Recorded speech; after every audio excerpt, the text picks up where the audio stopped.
Okay, our beloveds, we are winding the day down now. Our another has had a very, very tiring day doing nothing.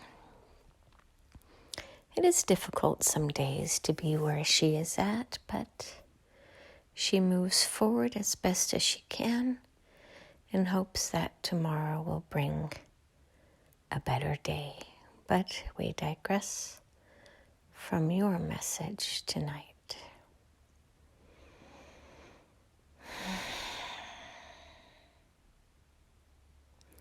Ow, ow, ow, ow, ow. I am in pain, I am in pain, I am in pain.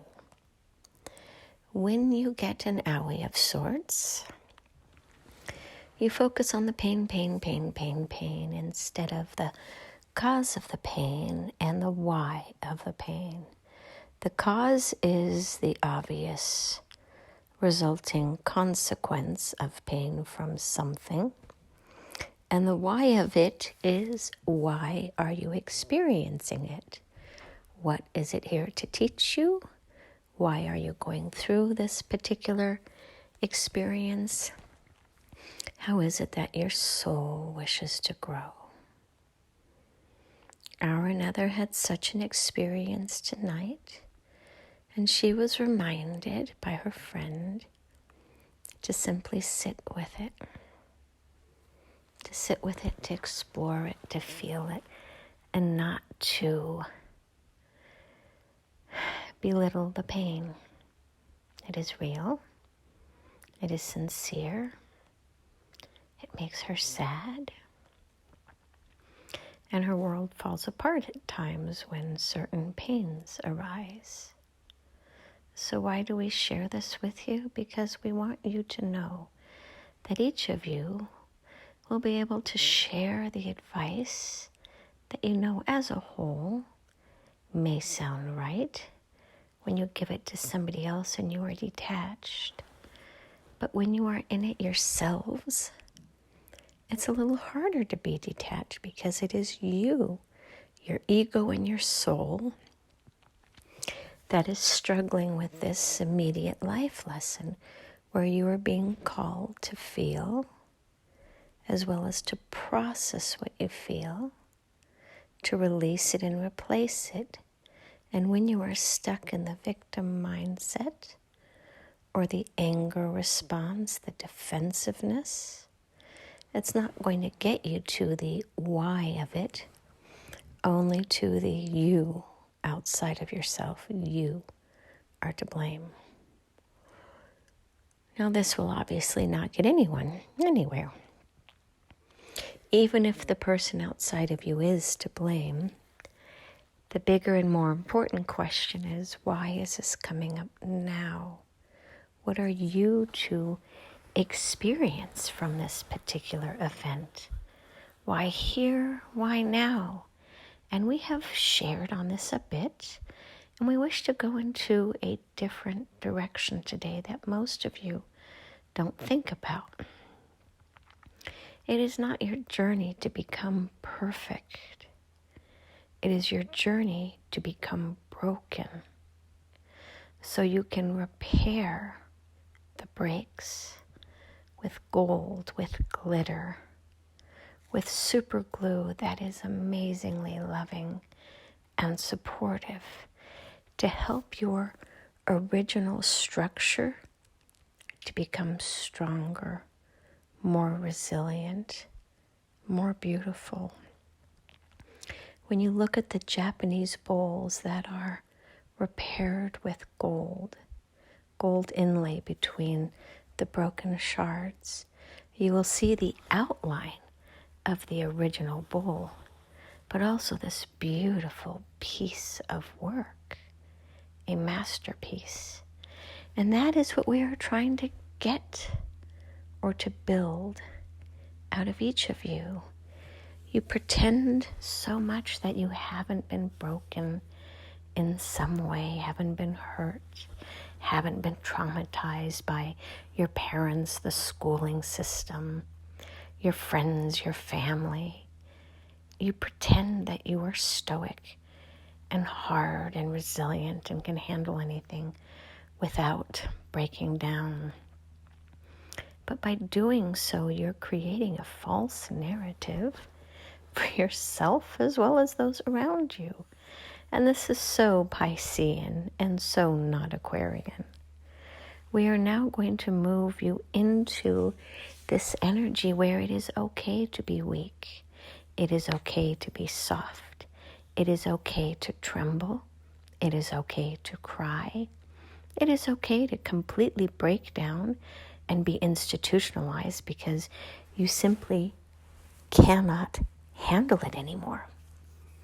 This is the point where many of you find yourselves, and yet you continue to pretend that all is well. And how is that working for you all? We do ask sincerely because many of you actually believe your narrative that it is okay to have anxiety and depression and nausea and hair that falls out of your head and your body and eyelashes that have boils in them and skin issues and pain in your joints and in your organs and reproductive problems and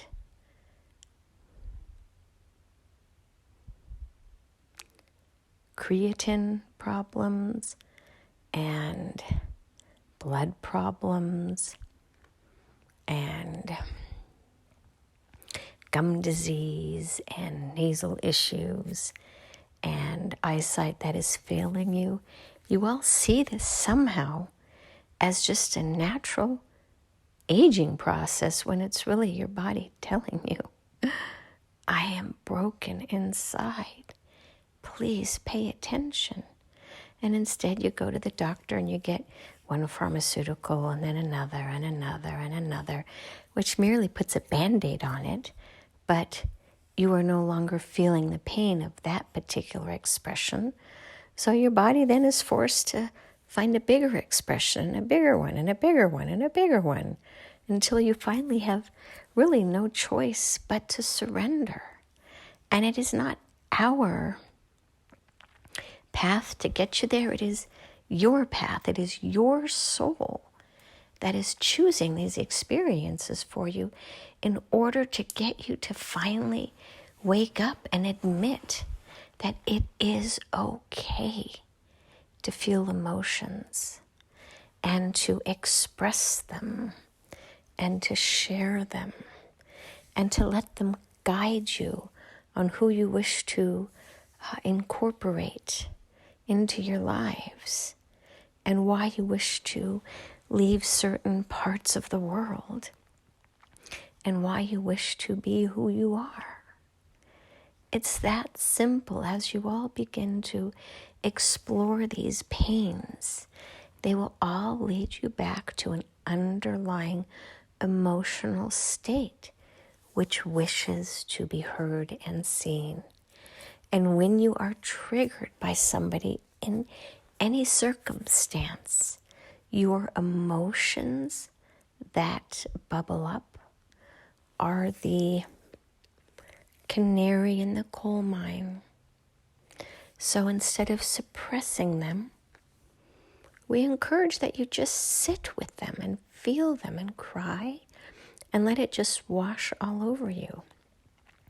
And then you can ask it, please tell me what you wish to share with me. And then once again, just feel it in your body and see if anything attaches to it. And then you can ask it, show me where you came from. When is the first time that you felt this or that I felt this? And then follow that intuitive knowing to a point in your past where you will see some kind of imagery, and your intuitive knowing will tell you approximately when that was and where it was. And you will be amazed how many of the emotions that you are now dealing with go back to your childhood when you were first traumatized and were unable to remove yourself from the home Because where would you go? You don't have the option of walking out at the age of 2 and supporting yourselves, right? So instead you come up or learn a coping mechanism. And the coping mechanisms are vast and varied. You all psychologically like to put people in boxes, and it's really not that simple. But it makes sense from a diagnostic perspective to do so.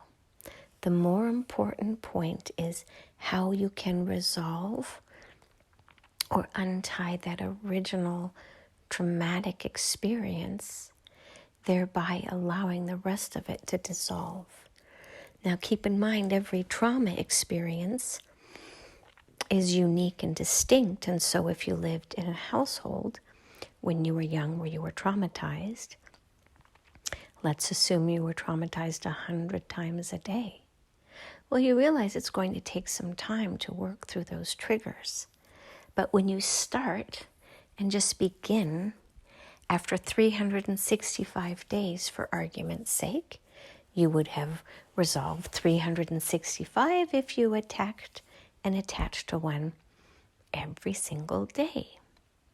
It is a building process, a building actually of removing that which no longer serves you and creating a healthy, stable foundation that will support you. So every time you pull out something that is broken, you do replace it with something more stable, more resilient, and healthier. And you will find with time that your wobbling monkey bars become solid and stable as you remove each individual piece and replace it with something stronger, lighter, and more resilient. It is your path and our path to help humanity along this journey right now to find that inner experience which wishes to be resolved and restored and replaced by something that feels better. It doesn't actually take away your past experiences, only how they sit within your body. You can come up with coping mechanisms on how you would have lovingly supported yourself way back when, and by doing so, you create new neural pathways and how you can resolve those issues in your current lifetime, current placement in the now. And by doing this, you will build better coping mechanisms, healthier coping mechanisms, which actually honor you in your path instead of teaching you to survive at all costs. It is not an easy journey, and it is not for the faint of heart. But many more of you are moving along this journey now because it helps you. It helps you to release some of the past sadnesses that you feel and to find new friends and family who understand who you are and what you have gone through, thereby creating this beautiful and rich network of individuals who support you and whom you support. So we encourage you all, if so inclined, to continue through your shadow work, your trauma work, your past creations which were designed to get you through the now, but not the most benevolent way for you to have worked through that situation because your options were limited. So trust that you did the best that you could in each and every moment, so there is no need to feel shame or regret or any of those negative emotions, but just to realize that it was what it was. And now that you have some additional skills in your toolbox, you can recreate your memories and your options at the cost of losing what no longer serves you and finding and building upon that which does. It is that simple. Your divine creation who are connecting to your divinity now in a whole new way, in a very personal way, which is that you and the divine will connect intimately instead of through the construct of the Piscean age. It is your journey now to find the Christ within you, if you will. And so it is. Namaste.